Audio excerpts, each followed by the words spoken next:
Hello, everybody. Welcome back. This is the lecture in 301 for the medieval Scriptorium. It sounds exciting, doesn't it? It's not as bad as you think it would be, but let's tackle this. Okay, so in today's lecture, I'll dive into the world of communication, medieval communication. And when you think about that, you think of the Middle Ages, castles, knights, stained glass cathedrals, all those things. But behind all of those institutions, there was something lurking there, and it was the system of communication that built all of that. The focus that I'll spend over the next few minutes is on the Scriptorium. It's the monastic writing workshop where manuscripts were copied by hand. I think we saw that in the video a little bit, but this system shaped knowledge, power, and religion in Europe for like 1,000 years. It's crazy. It has its advantages, but it also has its severe limitations. So by the end of this video lecture, you'll see why the invention of the printing press in the 15th century was nothing short of revolutionary. Okay, big idea number one, the world before printing. To understand why the printing press mattered, we need to see what the world was like before it came into being. In the early medieval period, literacy was rare. Not a lot of people read. Most people couldn't. Communication was primarily oral, sermons, proclamations, chants, stories told by memory. That was how they did it. Written texts, they existed, and there were people who could read them, but these texts were fragile, they're precious, scarce, and a single book might take a year or more to create. And so it was a big deal. Books were a big deal, and they were kind of magical. Yeah. So 1 year, if it takes a book 1 year for it to be copied, imagine that if every copy of your textbook had to be written out by hand in all your classes, would you even have a textbook? Would universities like BOU even exist in the current form? Probably not. Knowledge was privileged to a very few people, and it was not for the common person. There were some reforms that came about. Charlemagne was a Holy Roman Emperor around 800 BC, and one of his first acts was the establishment of schools and the standardization of scripts. He wanted his empire to share common written Latin, so he promoted as Carolingian minuscule. It's a clear, easy to write handwriting style, and it was the communication reform, but it was still limited to elites, monks, and priests. Make sense? Just an example of how they did things. So, big idea number two, inside the Scriptorium. In the heart of the monastic system or medieval system of communication, you had the Scriptorium. And it was a room inside the monasteries where the monks sat in these cold, damp, dim, sometimes rooms, and they copied manuscripts. That's what they did. That was their life. Copying manuscripts until their hands couldn't be used anymore. Then they would do other things, right? So the process went like this. One monk would read aloud from the master text, while others transcribed simultaneously. So if you needed 5 copies of a book, one person would read it and everyone else would write it down. That's one way of doing it. The other way was that each monk would just sit silently in a little cubicle and copy from a single book. Every letter, every word had to be perfect. Yeah, it's crazy. They wrote on materials, parchment or vellum, which was animal skins, and that was used instead of paper. Ink had to be it was a complicated process to create ink. And if you made a mistake, if you think about it, you're writing on animal skins, right? And you make a mistake, what do? Do you throw it away? No, you take a little knife and you just kind of scrape off the ink and you start all over again. So it was a process, right? And you had to be perfect at it. So the time frame for each book, we said about a year, but that would vary. The Bible, for as long as it was would sometimes take years to complete with all the writing, but also all the illumination that happened in it. That's why books were oftentimes chained to desks in libraries. They were too valuable to be have the risk of being stolen. Okay. Some manuscripts were more than just texts.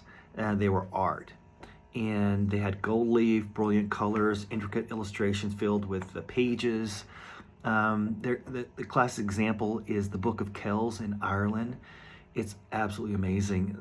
We had a conference there. I attended a conference there in 2009, and we stayed at this old Catholic monastery.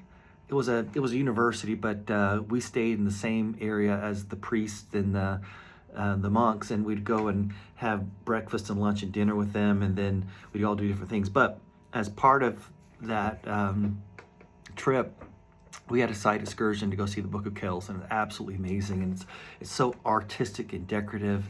But it's one of the best descriptions of an illuminated manuscript that's out there, or examples of illuminated manuscript. In the Book of Kells, the illumination is so intricate that a lot of people think that it is divine itself, right? So these works weren't just books, they were sacred objects. So, but that's the catch. So, because they were sacred objects, the beauty came at the cost of speed and access. So while a manuscript might inspire awe, it could only be read by a handful of people in Latin in a monastery. Okay, that's a problem. Okay, big idea number 3, communication is power. In the medieval world, controlling communication meant controlling the society. The Catholic Church, for example, had a near monopoly on literacy and book production. Latin was the language of scripture and scholarship, and ordinary people couldn't understand it. Even the kings and the nobles and those types of people used scribes. They relied on scribes to read things to them, to issue decrees, those sorts of things. Right? Going back last week, this is why Harold Innis's idea of time-binding media applies here as well. The manuscripts preserved the knowledge across the centuries, but they were not easily spread across space. The knowledge was durable, but wasn't portable. An example of this is the Bible in Latin. So the Bible was only available in Latin for centuries. Ordinary Christians relied on the priests to interpret it, to tell them what the stories were. That meant the church controlled not just religion, but also the flow of information and ideas. And that monopoly lasts until reformers like John Wycliffe and later Martin Luther translated the Latin Bible into the vernacular. But without printing, such translations had little impact. Who could read them? Because they were stuck off someplace and there weren't many copies of them. So imagine Martin Luther having to copy his German Bible by hand for every household. If that were the case, then the Reformation would have fizzled completely. Okay, big idea number 4. The limitations of the system. So what were the trade-offs of the Scriptorium system? First, scarcity. A major university in the 1200s might have a library of only a few hundred books. Compare that to BYU's library with millions of volumes. And if you go down, and it's got like the 3 stories beneath and then the 3 stories above, and there's books everywhere, and then there's the digital stuff. There's millions and millions of volumes of books that we have access to.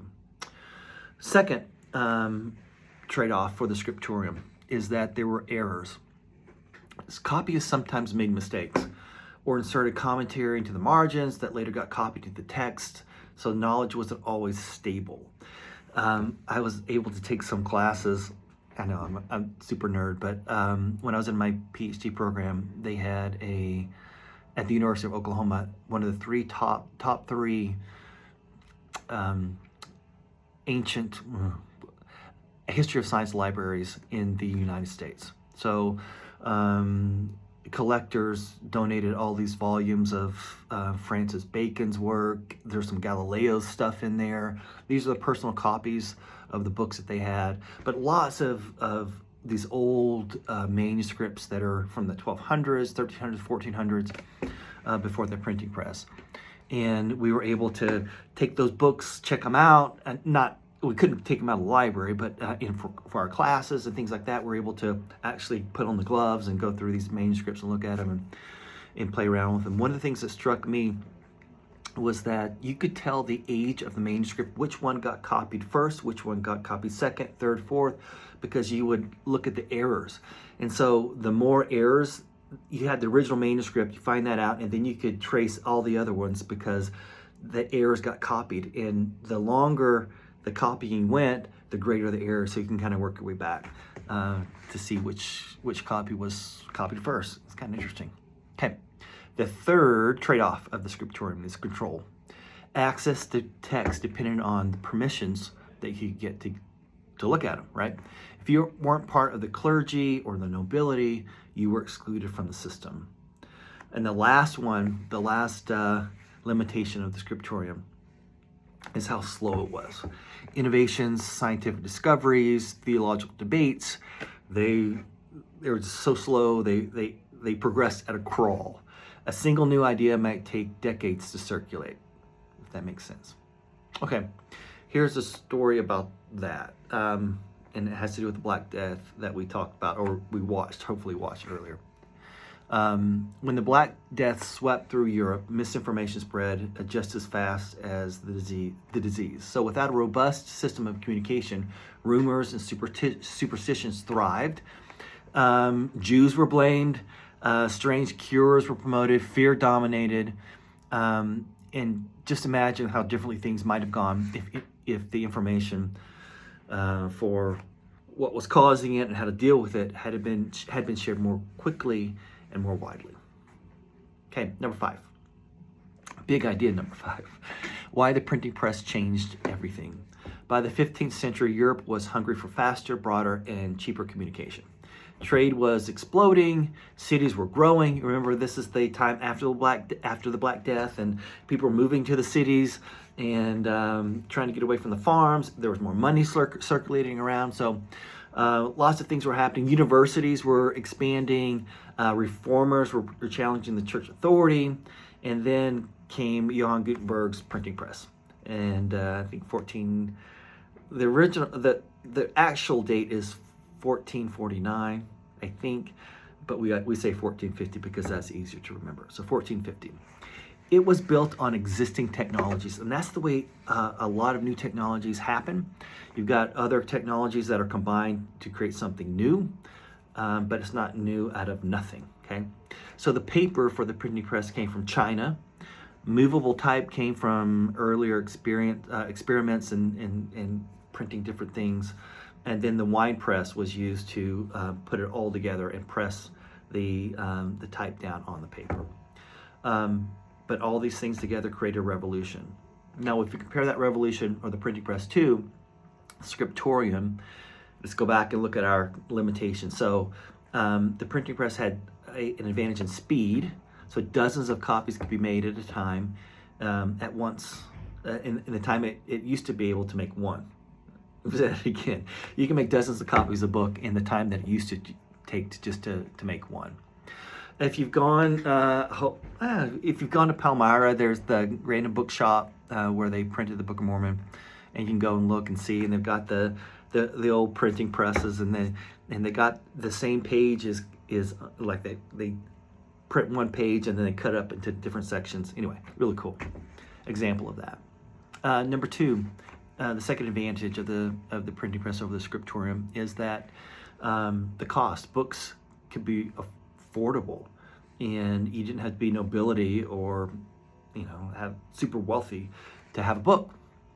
Number 3 is access. So once the vernacular translations, for example, in the Bible, spread, then people could actually start reading the Bible if they knew how to read. Ordinary people could be taught how to read. They could have for the first time in their life, be able to read scripture, philosophy, science, and so forth. And the last example is that texts became uniform, reducing the errors that were in them. Okay. Elizabeth Eisenstein has called the printing press an agent of change because it didn't just produce more books. It reshaped religion, politics, science, and identity. An example of this is the Protestant Reformation. That's the main example. So Martin Luther's 95 Theses may have just been localized to a local debate, and if it weren't for the press, the printing press.